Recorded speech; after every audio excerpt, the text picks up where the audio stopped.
ಮಹಾಭಾರತದ master mind ಪ್ರಮುಖ ಪಾತ್ರಧಾರಿಯಾಗಿರುವ ಶಕುನಿಯನ್ನು ಆತನ ಸಾತ್ವಿಕ ಗುಣಗಳಿಂದಾಗಿ ಆರಾಧಿಸಲಾಗುತ್ತದೆ. ಇದೇ ಕಾರಣ ಭಾರತದ ಒಂದು ಜಾಗದಲ್ಲಿ ಶಕುನಿಗೂ ಕೂಡ ಒಂದು ದೇವಾಲಯ ಇದೆ ಎಂದರೆ ನೀವು ನಂಬುತ್ತೀರಾ? ನಂಬಲು ಅಸಾಧ್ಯವಾದ ಮಾತು, ಆದರೂ ಇದು ನಿಜ.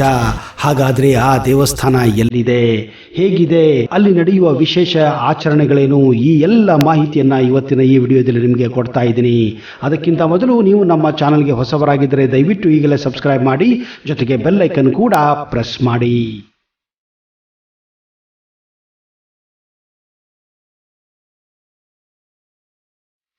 ನಮಸ್ಕಾರ ಸ್ನೇಹಿತರೆ, ಸ್ವಾಗತ ಸುಸ್ವಾಗತ. ಮಹಾಭಾರತ ಯುದ್ಧ ನಡೆಯಲು ದ್ರೌಪದಿಯ ಹಠವೇ ಕಾರಣ ಅಂತ ಹೇಳುತ್ತಾರೆ. ಆದರೆ ಆಕೆಗಾದ ಅವಮಾನಕ್ಕೆ ಪ್ರತೀಕಾರ ತೀರಿಸಿಕೊಳ್ಳಲು ಆಕೆ ಮಹಾಭಾರತ ಯುದ್ಧ ಮಾಡಬೇಕೆಂಬ ಪಣ ತೊಟ್ಟಿದ್ದಳು.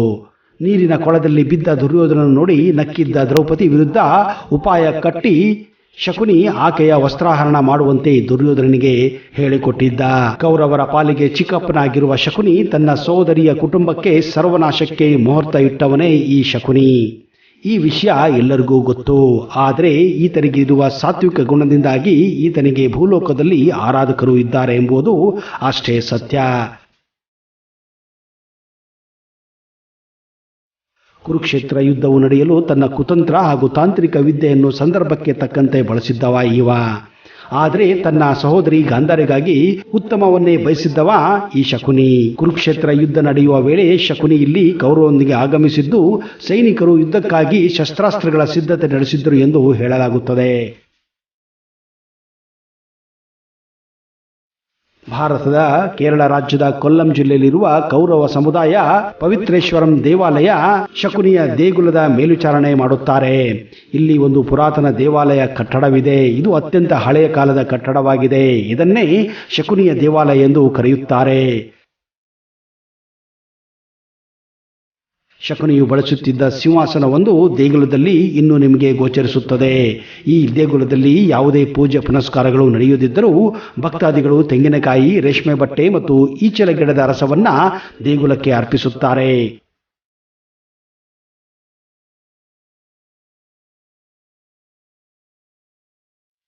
ಮಹಾಭಾರತ ಯುದ್ಧ ನಡೆಯುವ ಸಮಯದಲ್ಲಿ ಶಕುನಿ ತನ್ನ ಸೋದರ ಅಳಿಯನೊಂದಿಗೆ ದೇಶವೆಲ್ಲ ತಿರುಗುತ್ತಾ ಈ ಪ್ರದೇಶಕ್ಕೂ ಕೂಡ ಬಂದು ನೆಲೆಸಿದ್ದನು ಎಂದು ಐತಿಹ್ಯ ಸಾರುತ್ತದೆ.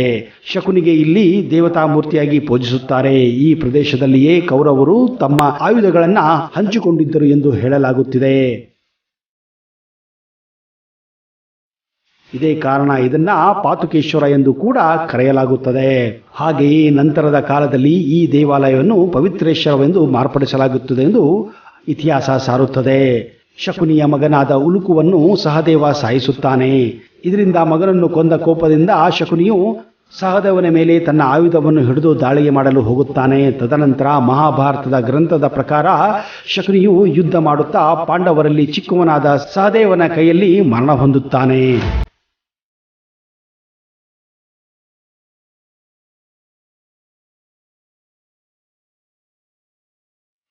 ಕೇರಳದ ಕೊಟ್ಟಾಕರ ತಿರುವನಂತಪುರಂದಿಂದ ಸುಮಾರು 65 ಕಿಲೋಮೀಟರ್ ದೂರದಲ್ಲಿದೆ. ಕೊಟ್ಟಾಕರ ತಾಲೂಕಿನಿಂದ ಕೇವಲ 16 ಕಿಲೋಮೀಟರ್ ದೂರದಲ್ಲಿಯೇ ಈ ಪವಿತ್ರೇಶ್ವರ ಶಕುನಿಯ ದೇವಾಲಯಗಳಿವೆ. ಈ ದೇವಾಲಯಕ್ಕೆ ತೆರಳಲು ಬಸ್ಸುಗಳು ಹಾಗೂ ಹಲವಾರು ಖಾಸಗಿ ಬಸ್ಸುಗಳ ವ್ಯವಸ್ಥೆ ಕೂಡ ಇದೆ.